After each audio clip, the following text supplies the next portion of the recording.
The Galactic Council chamber aboard Station Nexus 7 hummed with an undercurrent of tension that even the station's advanced atmospheric regulators couldn't dispel. The massive crystalline dome overhead reflected the light of 3 nearby stars, casting prismatic shadows across the faces of the assembled delegates. Those same faces now wore expressions ranging from barely concealed irritation to outright hostility. High Counselor Zex Thrax of the Centaurian Collective drummed his phosphorescent tentacles against the polished obsidian table, each tap sending ripples of bioluminescent frustration through his translucent body. "They're late." Again his voice resonated through the chamber's perfect acoustics, the words translated simultaneously into 37 different languages by the Council's AI. Perhaps Ambassador Kleepor suggested, adjusting her ceremonial gravity distortion fields with what passed for a smirk among the Regelians. They got lost trying to navigate their way here with their, what do they call them?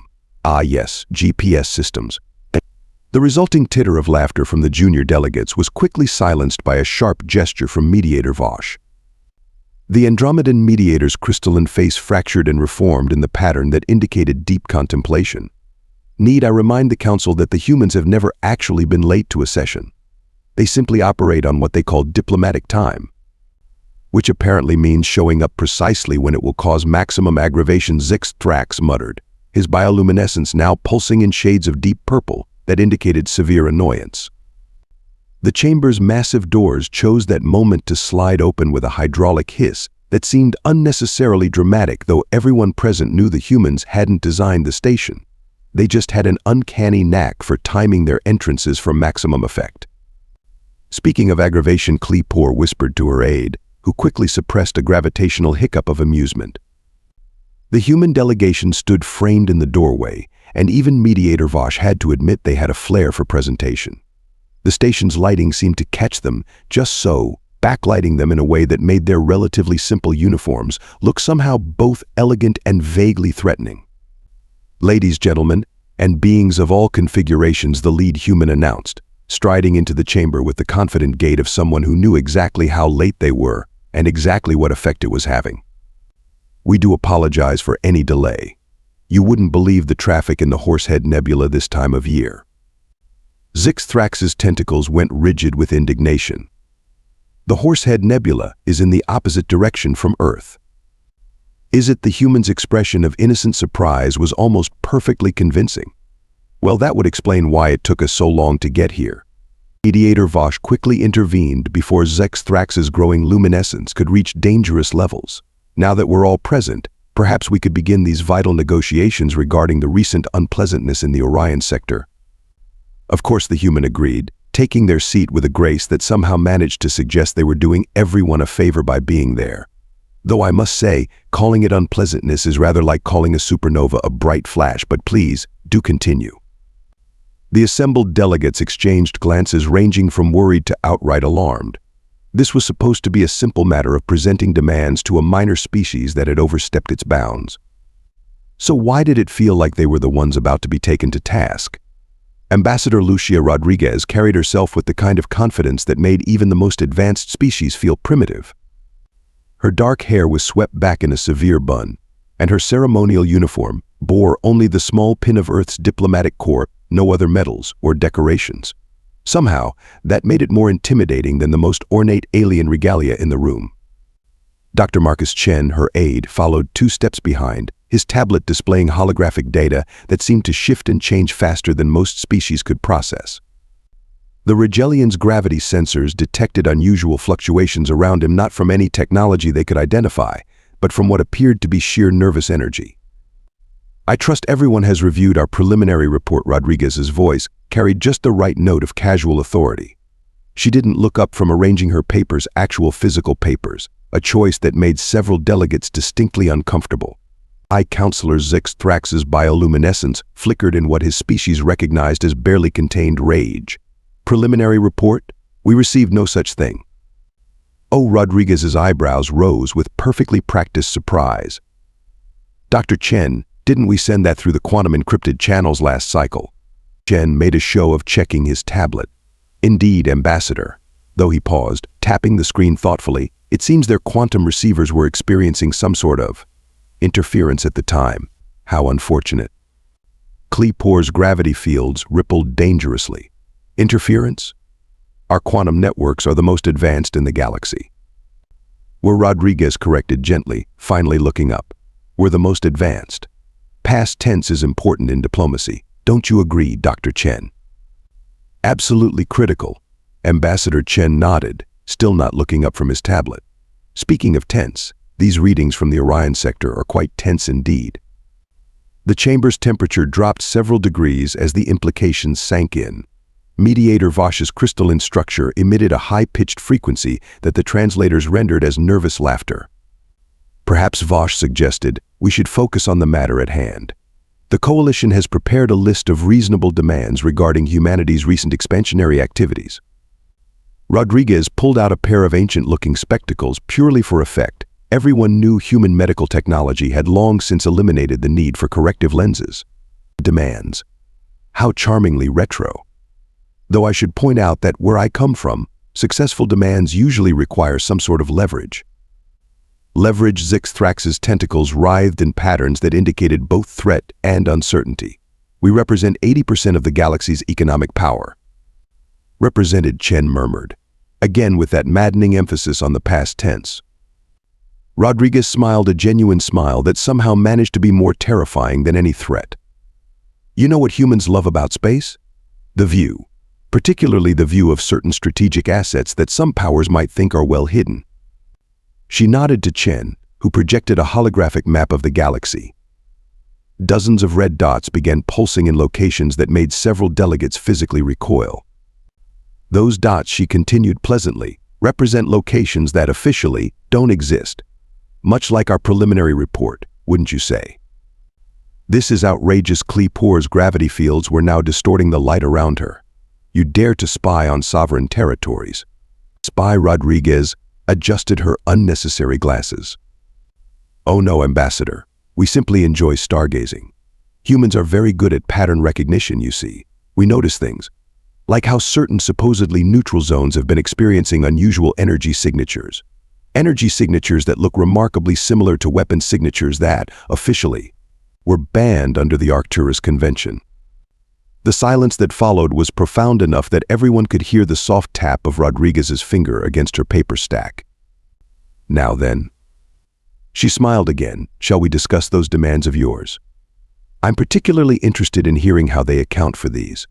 Astronomical observations of ours. Mediator Vosh's crystalline form refracted light in complex patterns as he pulled up the official list of Coalition demands. The holographic text hung in the air like suspended starlight, each letter seemingly carved from pure energy. Item 1. Vosh began, his translated voice carefully neutral. The immediate cessation of all human quantum research programs, with full disclosure of existing technologies to the Galactic Coalition. Ambassador Rodriguez took a sip from her water glass, the ice cubes clinking with what seemed like deliberately theatrical timing. Fascinating. Do continue. Item 2. The demilitarization of all human colonies beyond Sol's heliopause, with Coalition peacekeepers stationed at strategic points. Peacekeepers, Dr. Chen muttered, making a note on his tablet. Interesting choice of words. Item 3. Zixthrax cut in, his tentacles now glowing with what he thought was intimidating intensity. The integration of Earth's economic systems into the Coalition's standard exchange with appropriate oversight and regulation. Oversight and regulation, Rodriguez repeated thoughtfully, as if tasting the words. Would this be the same oversight that's been so effectively preventing illegal weapons research in the Orion sector? Kleepor's gravity fields fluctuated dangerously. Item 4. The immediate sharing of all human AI development protocols. Oh, that reminds me, Rodriguez interrupted, pulling out another piece of paper. Hal, be a dear and say hello to our friends. A new voice filled the chamber, somehow emanating from everywhere and nowhere at once. Good morning, council members. I've been enjoying our conversation so far. Your quantum encryption is quite entertaining, by the way. Like watching children play with blocks. The chamber erupted in chaos. Zixthrax's bioluminescence went into strobing patterns of alarm, while Kleepor's gravity fields nearly collapsed entirely. You've had an AI monitoring these proceedings. Vosh's crystalline form vibrated with frequencies indicating extreme distress. Monitoring implies we weren't invited, Rodriguez said mildly. We're literally in the Galactic Council chamber. It's a public venue, is it not? Hal was simply observing. Like our telescopes observe your secret shipyards. Those facilities are perfectly legal, Kleepor protested. Of course they are, Chen agreed pleasantly. Just like our AI research is perfectly legal. Oh wait, according to item 4 of your demands, it isn't. Funny how that works. Rodriguez leaned forward, her expression now serious for the first time. Let's be clear about something. Every demand you've listed isn't just unreasonable, it's hilariously outdated. You're asking us to give up quantum research. She chuckled. We cracked quantum teleportation while you were still arguing about whether to allow us into your precious coalition. Item 5. Vosh tried desperately to regain control of the situation, the placement of human military forces under coalition command. Now that's just adorable, Rodriguez interrupted again. Hal, show them the Helios array, please. The chamber's holographic systems suddenly displayed an image that made several junior delegates flee the room in panic. Thousands of satellites, previously invisible to coalition sensors, appeared in strategic positions throughout coalition space. Don't worry, Rodriguez assured them, they're purely defensive. Mostly. Probably. We've honestly lost count of what we've put up there. Humans do love our satellites. This is impossible, Zyxthrax whispered, his bioluminescence now barely a flicker. Our sensors would have detected. Like they detected our quantum research, Chen asked innocently. Or our AI development. Or perhaps like they detected those absolutely not illegal weapon platforms you've been building. Speaking of detection, Hal's voice returned. Would you like me to list the exact coordinates of every supposedly cloaked coalition warship? I've been keeping a database. It's one of my hobbies. Rodriguez gathered her papers, those maddeningly primitive papers, into a neat stack. I think what we're trying to say is that your demands are based on several flawed assumptions. Primarily the assumption that we haven't noticed your military buildup, and secondarily, the charming notion that we've shown you all our cards. Are you threatening us? Vosh managed to ask. Threatening? Rodriguez looked genuinely offended. Not at all. We're having a lovely diplomatic discussion about how your demands are, to use the technical term, completely bonkers. Hal, what's the mathematical probability of us accepting these terms? Calculating, Hal replied cheerfully. Would you like that in scientific notation? Or should I just say when pigs fly to keep it accessible? The silence that followed was broken only by the sound of Dr. Chen trying, and failing, to suppress a snicker. Ambassador Rodriguez rose from her seat with the deliberate grace of a cat that had just spotted an particularly entertaining mouse. Dr. Chen, would you be so kind as to share Project Looking Glass with our friends? Are you sure? Ambassador Chen's fingers hovered over his tablet. That's quite a lot of classified information we'd be declassifying. Oh, I think it's time we showed our hand. She turned to address the council. You see, we humans have this quaint old saying, a picture is worth 1,000 words. She paused. Though in this case, I believe we have several million pictures. The chamber's holographic system erupted with imagery, transforming the space into a three-dimensional star map. Countless red dots pulsed at various points, each accompanied by timestamps and coordinates. This, Rodriguez gestured casually, is every supposedly secret military installation the coalition has constructed in the past 5 years. Hal, would you like to narrate? With pleasure, Ambassador. The AI responded. Starting with the antimatter weapons facility disguised as a medical research station in the Pleiades sector. Quite clever, hiding it in a nebula. The energy signatures were almost impossible to detect. Almost. Zyxthrax's tentacles went completely dark, the Centaurian equivalent of turning pale. This is fabricated evidence. Oh, Rodriguez raised an eyebrow. Hal, show them the Rigel incident from last month. The hologram shifted to show a coalition warship accidentally firing on a civilian transport, except the footage clearly showed it was no accident. We particularly enjoyed watching your crews practice their peacekeeping exercises, Chen added, making air quotes with his fingers. Very peaceful, very keeping.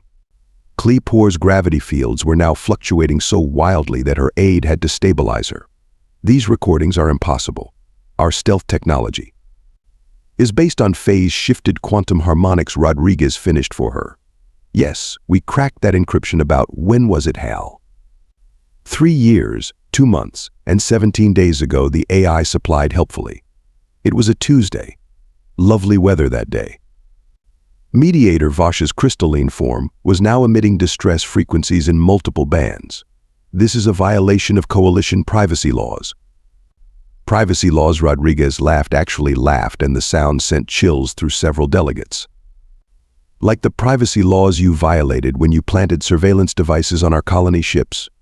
Those were quite well hidden, by the way. We almost missed them beneath all the other surveillance devices you planted. The hologram shifted again, now showing a time lapse of coalition fleet movements over the past year. The pattern was unmistakable, a systematic encirclement of human space. Now this, Chen pointed, this is my favorite part. Notice how the fleet movements perfectly match the trade route adjustments you've been making, almost like you were preparing for some sort of economic blockade, but that would be illegal under coalition law, wouldn't it? We were conducting routine patrol exercises, Thrax protested, his tentacles now twisted in knots. Of course you were, Rodriguez nodded sympathetically.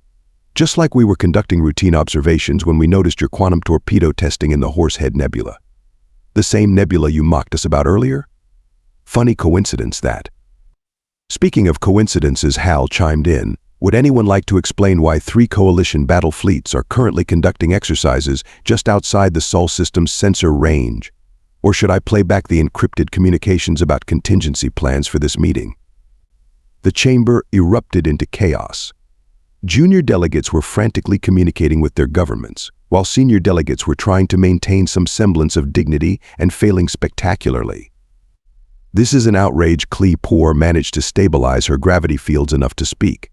You've been spying on sovereign coalition territory. Spying? Rodriguez pressed a hand to her chest in mock offense. No, you misunderstand. We've been conducting our own routine exercises in information gathering. Very routine, very gathering. Besides, Chen added, pulling up another hologram, if we were really spying, we'd have something like this. The image showed the private chambers of several coalition leaders, complete with recordings of them planning today's negotiations. Oops, he said, quickly closing that hologram. That was classified. My bad. Don't worry though, we have much more interesting footage in our archives. Rodriguez's smile had now taken on an almost predatory quality. Now, here's what I find fascinating about all this evidence. According to coalition law, specifically Statute 247B of the Interstellar Conventions, any species found to be engaging in secret military buildups against another member race is subject to immediate sanctions. The same sanctions, coincidentally, that you were planning to impose on us today. She paused to let that sink in. Hal, what's the word for when someone falls into their own trap? I always forget. I believe the technical term is hoisted by their own petard ambassador, the AI replied, though humans have many other colorful phrases for it. Would you like me to list them alphabetically or by level of sarcasm? The silence that followed was broken only by the sound of Dr. Chen's tablet pinging with incoming emergency communications from panicked coalition worlds. Now then. Rodriguez's voice cut through the chaos like a laser through vacuum.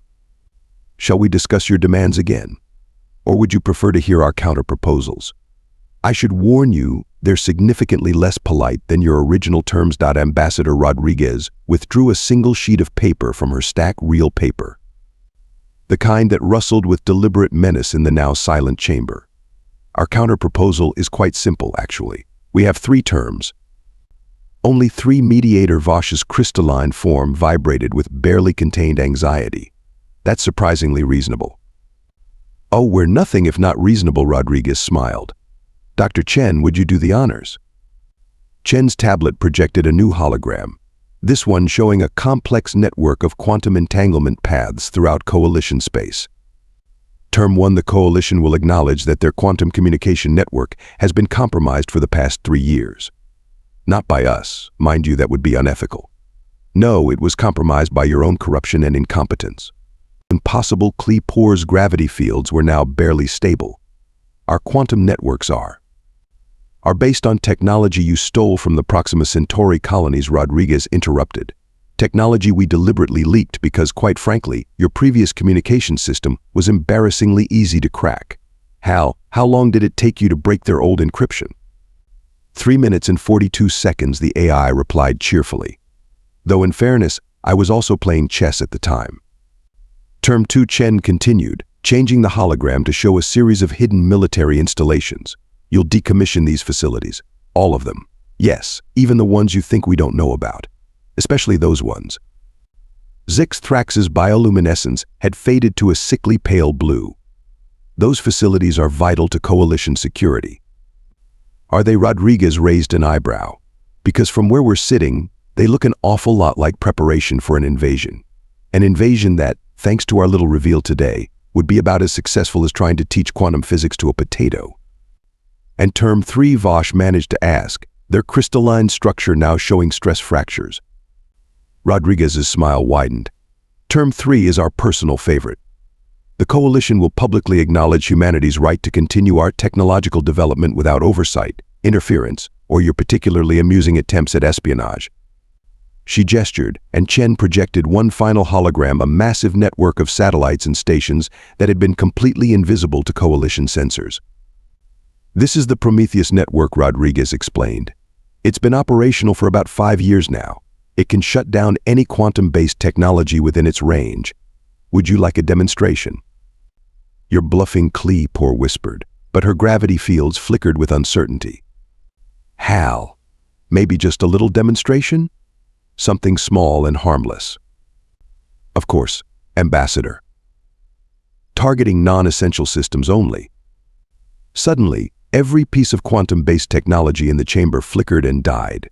The delegates' personal devices, their communication systems, even their translation matrices all went dark for precisely 3 seconds before humming back to life. That was approximately 1% of the network's capability, Rodriguez noted casually. Care to guess what 100% looks like? The chamber erupted into frantic discussions in a dozen different languages, the translation systems struggling to keep up with the panic. Oh, and one small addendum to Term 3, Chen added, almost as an afterthought. We'll be keeping Hal. All of them, actually. All of them, Vosh's voice cracked. Did you really think Hal was just one AI? Rodriguez laughed softly. That's adorable. Hal, how many of you are there currently? That's an interesting philosophical question, Ambassador, the AI responded. Are we counting individual instances, networked clusters, or quantum state superpositions? Let's just say it's more than enough to monitor every quantum transmission, ship movement, and weapons test in coalition space, simultaneously, while playing chess. The silence that followed was broken only by the sound of several delegates trying to discreetly contact their governments through communication systems they now realized were completely compromised. Rodriguez gathered her papers, those maddeningly symbolic papers, and stood. You have exactly 24 Earth hours to accept these terms. After that, well, she shrugged. Let's just say we have some rather interesting contingency plans. Hal is particularly proud of them. They involve origami, the AI added helpfully, and quantum mechanics. Mostly quantum mechanics. The chamber of the Galactic Council, once a symbol of unified power and authority, now felt more like a classroom where the teachers had just been thoroughly schooled by their students. Ambassador Rodriguez took her time organizing her papers, each shuffle echoing in the stunned silence like thunder. Dr. Chen, she said casually, as if discussing lunch plans, would you mind forwarding our contact details to the coalition? I have a feeling they'll want to reach us once they've finished their internal screaming sessions. Already done, Ambassador Chen replied, his fingers dancing across his tablet. I've also taken the liberty of sending them our favorite Earth recipes. I thought they might need something to do during their upcoming emergency sessions besides panic. Thoughtful as always, Rodriguez nodded. She turned to address the council one final time. Oh, and before I forget, Hal, dear, would you mind showing them just one more thing? With pleasure, Ambassador, the AI's voice seemed to come from everywhere and nowhere at once. The chamber's holographic systems sprang to life one last time, displaying a real-time view of coalition space. Thousands of previously invisible human monitoring stations winked into existence, creating a web of surveillance so comprehensive it made several delegates physically ill.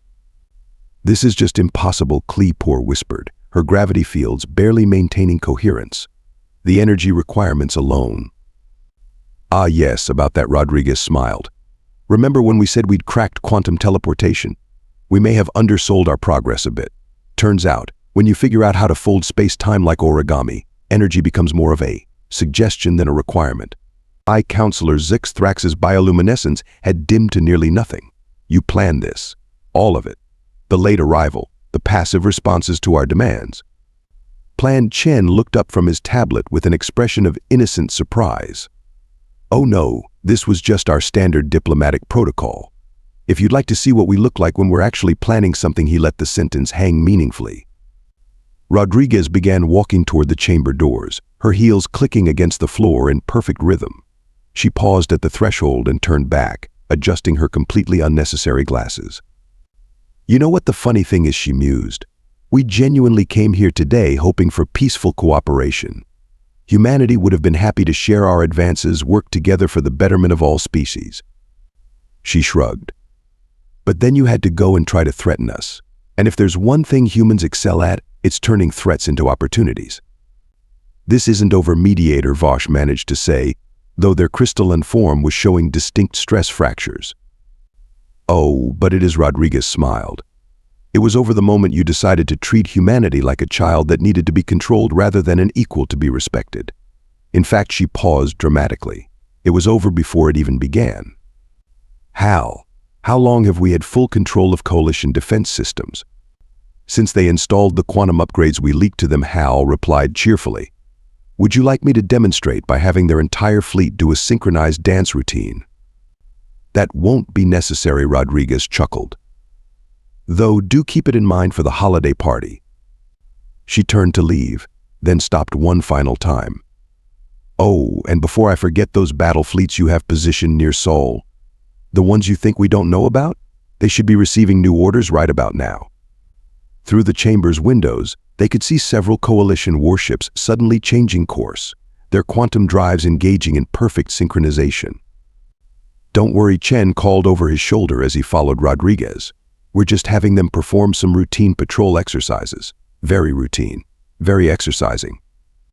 As the human delegation reached the doors, Rodriguez delivered her parting shot without even turning around. By the way, we've taken the liberty of rescheduling tomorrow's surprise inspection of Earth's colonies. We thought it might conflict with your upcoming existential crisis. The doors slid shut behind them with a soft hiss that somehow managed to sound smugly satisfied. In the silence that followed, the assembled delegates could have sworn they heard Hal humming Another One Bites the Dust through the chamber's communication systems. Zixthrax's tentacles had tied themselves into knots. Did we just get diplomatically spanked by a species that still uses paper? No, Vosh replied, their crystalline form now showing hairline cracks of stress.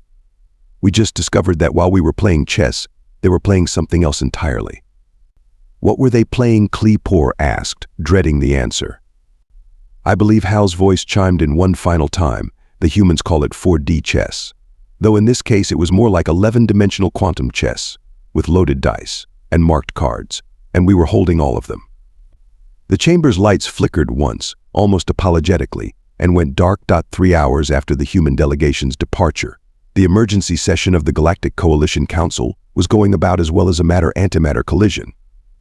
They were playing as Zixthrax's tentacles were practically tying themselves into quantum knots. Every stumble, every seemingly primitive choice, it was all calculated.